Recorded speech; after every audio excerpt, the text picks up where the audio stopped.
Next case ये उठता है कि भाई ऐसा भी तो हो सकता है कि जो नया पार्टनर है वो गुडविल का पैसा अलग से देने के लिए रेडी ना हो, कि भाई मेरे पास कैपिटल देने के बाद कैश नहीं बचा है। तो ऐसी सिचुएशन में हम बोलते हैं goodwill not brought in cash by the new partner. अब इस सिचुएशन में आपको करना क्या होगा, आपको पहले तो गुडविल को रेस करना होगा एट फुल वैल्यू। मतलब यहां पे आप सिर्फ जो पार्टनर का शेयर है, जो न्यू पार्टनर का शेयर ऑफ गुडविल है, सिर्फ वो रेस नहीं करोगे। यहां पे जो भी टोटल फर्म का गुडविल है आप उसको रेस करोगे। तो सिंपली आपको गुडविल को डेबिट कर देना है एंड इसका जो भी बेनिफिट है वो ओल्ड पार्टनर्स में बांटना है, ओल्ड पीएसआर में, यानी कि ओल्ड प्रॉफिट शेयरिंग रेशो में। एंड आफ्टर एडमिशन इसी गुडविल को आप राइट ऑफ कर दो।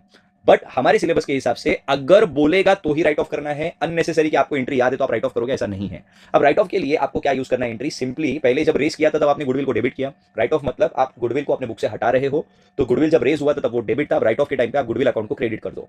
और जब कोई भी एसेट राइट ऑफ होता है बेसिकली इट्स अ लॉस, और ये लॉस कौन बेयर करेगा, सारे पार्टनर बेयर करेंगे। फिर से मैं रिपीट कर रहा हूं, जब आप रेस करते हो तो बेनिफिट हम सिर्फ ओल्ड पार्टनर्स को देते हैं, जब आप राइट ऑफ करते हो तो लॉस हम सारे पार्टनर्स में बांटते हैं। तो जब भी नया पार्टनर गुडविल का पैसा अलग से देने को रेडी नहीं है तो आपको ये रेस एंड राइट ऑफ याद रखना है, but again this is optional entry. Then आती है केस नंबर 3 की बारी।